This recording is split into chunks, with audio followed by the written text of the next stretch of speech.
मैं हूं आपके साथ नम्रता और मेरे साथ है मेरे सहयोगी नवेद कुरैशी।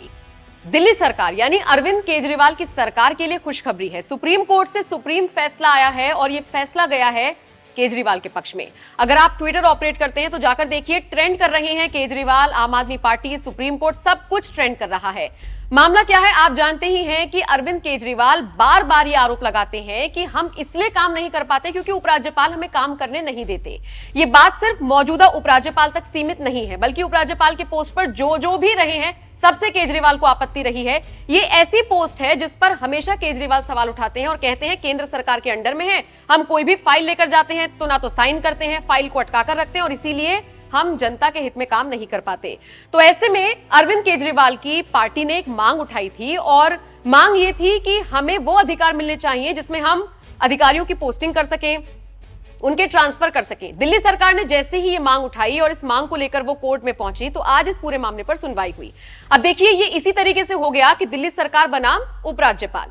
अब सुप्रीम कोर्ट का जो फैसला आया वो वाकई में सबको हैरान करता है, क्योंकि साफ तौर पर कह दिया गया दिल्ली सरकार ही इसके लिए कह लीजिए जिम्मेदार है। वो अधिकारियों की पोस्टिंग कर सकती है, ट्रांसफर कर सकती है। इसके अलावा कुछ ऐसी पावर हैं जो एलजी के पास ही थी और उनके पास ही रहेंगी, इसमें कोई डाउट नहीं है।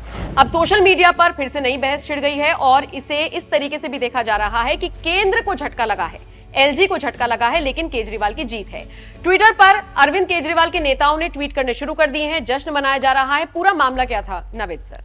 देखिए नम्रता, आज दो महत्वपूर्ण फैसले आए सुप्रीम कोर्ट की तरफ से और ये दोनों महत्वपूर्ण फैसले ये कह सकते हैं कि एक नजीर बने हैं। पहला आया महाराष्ट्र के ऊपर, जिसके अंदर उन्होंने उद्धव ठाकरे के साथ जो हुआ वो गलत बताया, लेकिन शिंदे गुट की सरकार चलेगी। लेकिन उससे पहले जो फैसला आया वो था दिल्ली का बॉस कौन होगा उसको लेकर, और इसमें इस बार ये कह सकते हैं कि सुप्रीम कोर्ट ने लकीर खींच दी है और इसे अरविंद केजरीवाल की बड़ी जीत कहा जाएगा, क्योंकि अभी तक वो इसी को लेकर बार बार कई मौकों पर न सिर्फ प्रेस कॉन्फ्रेंस कर रहे थे, केंद्र सरकार के साथ उनकी टसल आ रही थी, एलजी के साथ उनकी टसल आ रही थी। इतनी ज्यादा हालत खराब हो गई थी कि उससे सीधे तौर पर दिल्ली का काम हैम्पर हो रहा था।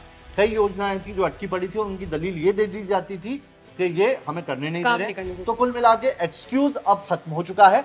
अब अरविंद केजरीवाल के पास ट्रांसफर पोस्टिंग है। देखिए, सुप्रीम कोर्ट ने तीन चीजें बड़ी क्लियर की है और उन्हीं चीजों को लेकर अरविंद केजरीवाल के पास खुशी मनाने का मौका है।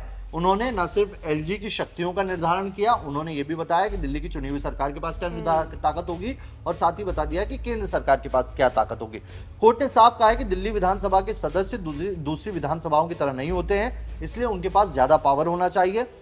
असल में दिल्ली के मामलों में कोर्ट ने कहा है कि संसद के पास कुछ अधिकार होते हैं और उन्हीं अधिकारों में कितना किसके पास है, इसको लेकर ये हमेशा से टकराव की स्थिति होती रही। और ये ऐसा नहीं है कि अरविंद केजरीवाल के टाइम पर ही हो रही है, इससे पहले भी होती रही। शीला दीक्षित भी इससे परेशान थी, लेकिन होता ये था उस वक्त की या तो बीजेपी की सरकार होती थी तो केंद्र में बीजेपी की सरकार होती थी तो मैनेज हो जाता था। शीला दीक्षित जितने वक्त रही उतने वक्त केंद्र में कांग्रेस की सरकार थी तो टकराव थोड़ा कम हुआ, लेकिन ऐसी बातें उस वक्त भी आती थी। अभी दोनों पार्टियां पोल अपार्ट है, एक साइड बीजेपी है और एक साइड आम आदमी पार्टी है, और इसीलिए अरविंद केजरीवाल ने इस पूरे मामले को लेकर कोर्ट गए और कोर्ट ने यह कहा, देखिए तीन चीजें बहुत महत्वपूर्ण है। कोर्ट ने कही कि देखिए दिल्ली जो है वो पूर्ण राज्य नहीं है, ये हम समझते हैं, और इसीलिए केंद्र का उसके ऊपर कई जगहों पर निगरानी रखनी जरूरी है, वो हम समझते हैं। लेकिन क्या होगा, कितना किसके पास जाएगा, पहली चीज।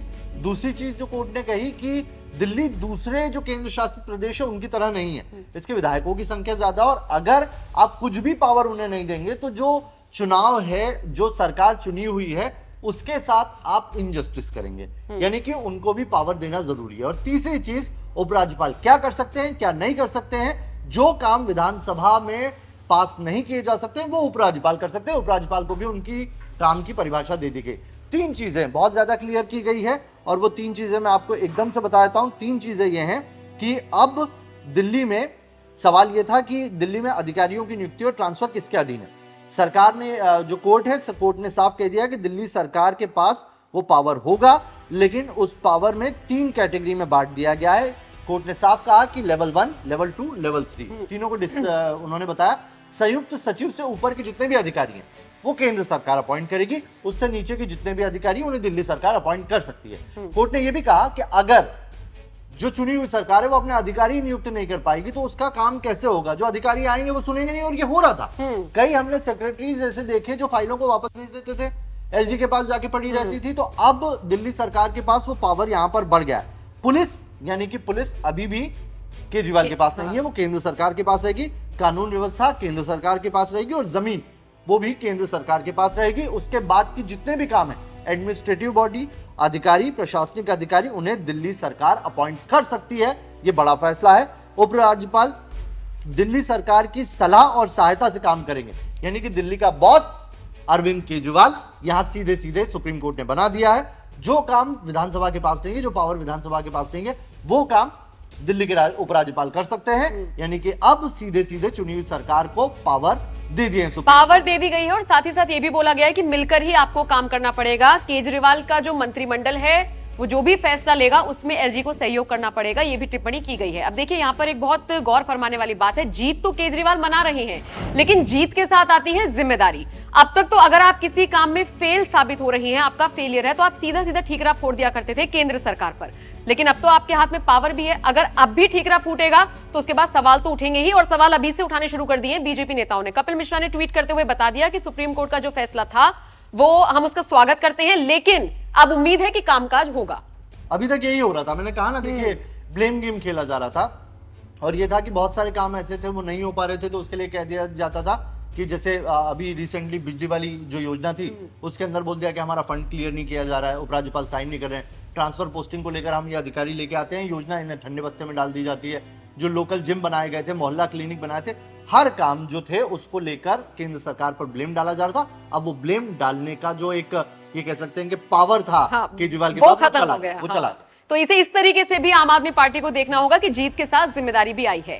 खैर, अब सुप्रीम कोर्ट ने क्या फैसला दिया, क्या ये पूरी लड़ाई थी, ये आपने जाना। आप इसको किस तरह से देखते हैं? कमेंट बॉक्स में अपनी राय हमें जरूर दीजिए। आज दिल्ली के लोगों के लिए सुप्रीम कोर्ट ने एक बड़ी जीत का तोहफा दिया है। ये जीत दिल्ली के लोगों की तो जीत है ही, साथ ही साथ जिस तरह से भारतीय जनता पार्टी की केंद्र सरकार और देश के प्रधानमंत्री माननीय नरेंद्र मोदी देश भर में चुनी हुई सरकारों को जिस तरह से असंवैधानिक तरीके से हड़पने का जो मुहिम उन्होंने चला रखी थी, उस मुहिम पर सुप्रीम कोर्ट का एक बहुत बड़ा तमाचा है। दिल्ली के अंदर जिस तरह से सुप्रीम कोर्ट का फैसला पहले आया, सुप्रीम कोर्ट के फैसले की अनदेखी करते हुए, धज्जियां उड़ाते हुए देश के प्रधानमंत्री माननीय नरेंद्र मोदी ने लेफ्टिनेंट गवर्नर के माध्यम से, होम मिनिस्ट्री के माध्यम से दिल्ली की चुनी हुई सरकार को संवैधानिक जो अधिकार मिले हुए थे उसको असंवैधानिक तरीके से गुंडाई करके हड़प लिया, और पूरे दिल्ली के अंदर दिल्ली के लोगों को, अधिकारियों को डरा करके, धमका करके सारे काम को पैरालाइज करने का, ठप करने का अभियान चलाया। आज सुप्रीम कोर्ट के फैसले ने इस बात को साबित किया है कि इस देश के अंदर देश के प्रधानमंत्री नरेंद्र मोदी और भारतीय जनता पार्टी अगर ये सपना देख रहे हैं कि देश के लोकतंत्र को हम चकनाचूर कर देंगे, ध्वस्त कर देंगे, सत्ता की ताकत पर, पैसे की ताकत पर, अहंकार के दम पर, सुप्रीम कोर्ट ने इस अंधेरे में एक रोशनी दिखाने का काम किया है।